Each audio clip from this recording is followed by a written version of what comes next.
Оның үстіне ыза боп жүргенде рульді қатты бұрып жіберсем керек. Доңғалақ айналмай қалды. Тағы да кірдім машинаның астына. Батпаққа батып, терлеп тепшіп жатырмын. Жолды да сыбап қоям, біреудің келе жатқан дыбысын естідім. Төменде жатқан маған резина етігі көрінеді. Етік жақындап кеп қарсы алдыма тоқтады. Тұр. Жыным кеп кетті. Неменеге таңырқап тұр? Цирктей ме екен?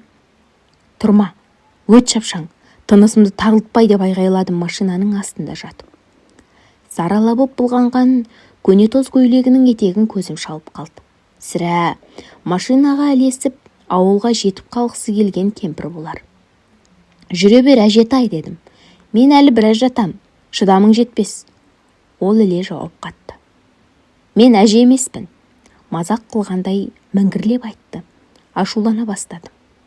Енді кімсің? Қызбын.